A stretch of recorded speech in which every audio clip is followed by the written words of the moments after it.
Fala, torcedor tricolor, tudo bem? Está começando mais um Qual é o Flu? Para quem não me conhece, meu nome é Adriano Mota e estou ocupando a vaga que era anteriormente do meu amigo Leandro Dias, que apresentou o último quadro na última semana no pré-jogo de Fluminense e Grêmio. Nada melhor do que assumir essa posição aqui, esta função nova no Netflu, do que no clássico vovô, né? Fluminense e Botafogo se enfrentam neste domingo às 4 horas da tarde no Estádio Olímpico Newton Santos, ou Engenhão, como você preferir. É um jogo importante, o Fluminense precisa de mais uma vitória para se distanciar ainda mais da zona de rebaixamento e ficar mais tranquilo para a sequência do campeonato, né? É um jogo que se trata da sequência do trabalho do técnico Marcão e do auxiliar Ailton Ferraz, que foram efetivados ao final dessa semana pelo presidente Mário Bittencourt e o diretor de futebol Paulo Angione. Então, sem mais delongas, vamos tentar entender como é que vai esse provável Fluminense que enfrentará o Botafogo logo mais no estádio Newton Santos. Vamos lá. Então, tricolor, trazendo aqui para a prancheta, o time que enfrenta o Botafogo, ou o provável time pelo menos, tem aquela mesma estrutura que venceu o Grêmio na semana passada.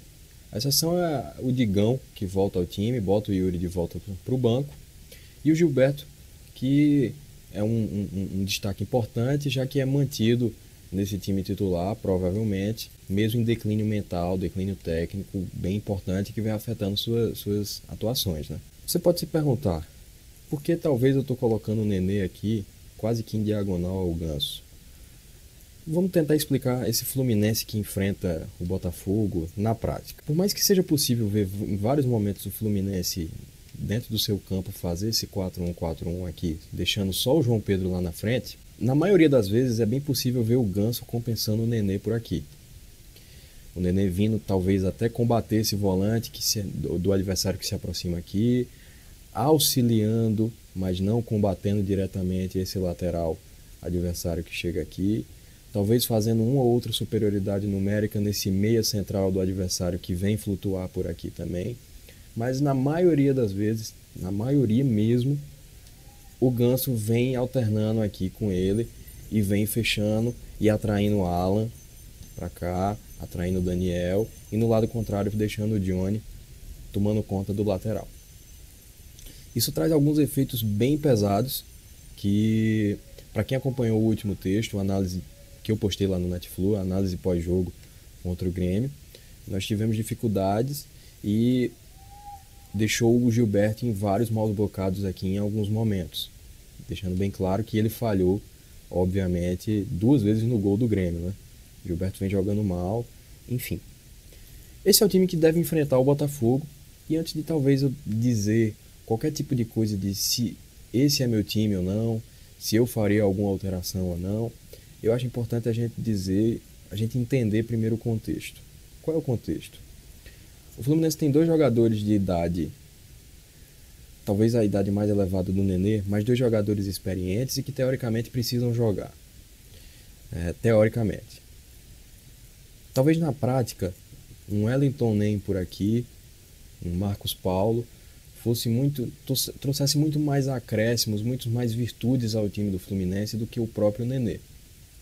No entanto, já que ele tem que jogar, já que o Ganso tem que jogar também, no meu time ideal, um time que talvez trouxesse um pouco mais de equilíbrio, o João Pedro estaria aqui pelo lado. Você pode se perguntar, João Pedro pelo lado, o Diniz já tentou isso, talvez não tenha dado muito certo, qual é a justificativa? Talvez tenhamos 2. Trazer o Nenê e o Ganso e defendendo nessas 2 linhas de 4 aqui, vamos dizer, para essa zona mais central, para combater esses volantes e apertar esses zagueiros aqui, trouxesse um acréscimo muito maior para ambos e para o próprio time dentro do equilíbrio defensivo. Tá? Com a bola, para quem também acompanhou o meu último texto lá no Netflu, como é que o Fluminense se comporta ofensivamente? Os 2 laterais saem ampliando o campo, o Alan entra no meio dos zagueiros, o Johnny fica por aqui, alternando entre a zona central e a zona externa do campo. O Daniel vem para essa zona de entrelinha aqui. Isso no funcionamento natural do que o time que vem jogando agora, tá? Depois a gente parte para a minha suposição. O Nenê partindo da direita e vindo jogar aqui por dentro.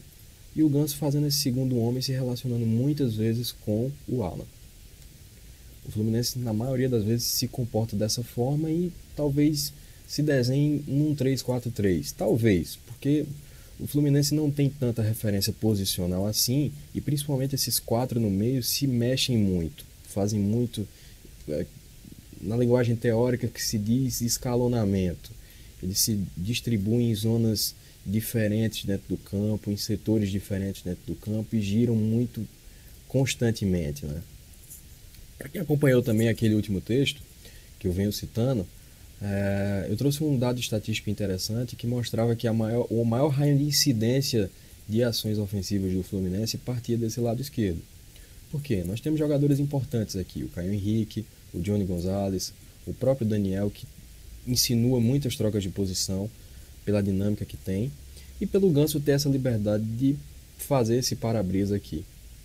Então, na maioria das vezes, quando o Fluminense vem atacando pelo lado esquerdo, acontece esse tipo de desenho.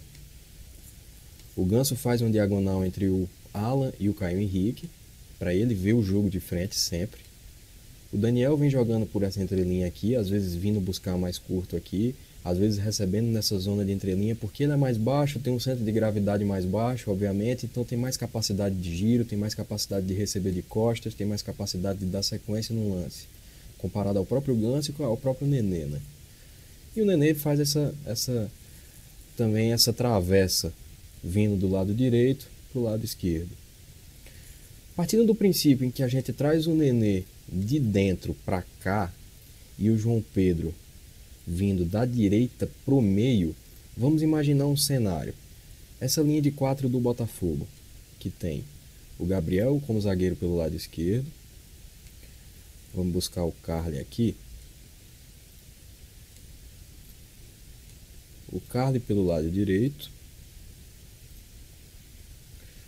O Marcinho, que volta à lateral direito nesse jogo. E o Gilson, que está lá na frente. O Gilson vindo para cá. Quando o Nenê parte dessa profundidade aqui, nessa teoria, nesse princípio que eu falo, quando ela parte dessa profundidade aqui, existe uma chance, talvez hoje em dia no futebol mais remota, de atrair um desses zagueiros ou de atrair um desses volantes e abrir esse espaço na frente dessa linha de 4, que talvez seja importante para as características do João Pedro. Vou explicar. O João Pedro tem como característica principal a antecipação e o jogo aéreo. É um moleque que tem um bom aproveitamento por cima. E digamos que dentro de um repertório em que o Fluminense precise abrir espaços, se desenvolva uma jogada por aqui e a gente acione esse jogador vindo disputar essa primeira bola por cima aqui com um desses zagueiros. Ainda que exista a perda dessa posse, veja como o Fluminense encontra jogadores teoricamente em boas condições para apertar dentro do campo do adversário e para se manter compacto. A gente teria o Daniel por aqui, o Nenê, o próprio Johnny, o Ganso e o Alan. Veja quanta gente por dentro e teoricamente nós teríamos um time mais equilibrado para fazer aquilo que a gente vem cultivando desde o início do ano, que é manter a posse dentro do campo adversário.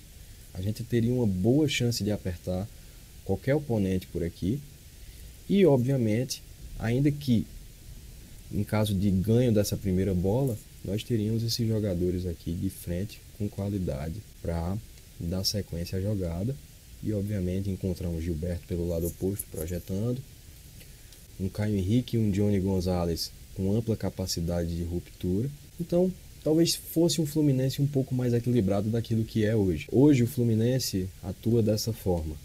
O João Pedro vem fazer essa referência na frente dos zagueiros. O Nenê vem partindo do lado direito. E na maioria das vezes em que se perde a bola, é muito comum acontecer isso. O adversário recupera a bola nesse lado esquerdo, que é o maior raio de ação do Fluminense, inverte rápido para esse lado direito, encontra um Gilberto extremamente desprotegido por aqui, e é necessário fazer o Alan e o Daniel correrem feito dois malucos para tentar compensar esse lado direito, que é largado muitas vezes por esse jogador aqui, o Nenê. tá bom?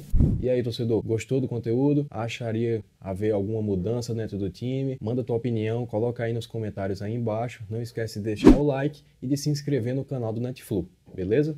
Valeu e até a próxima!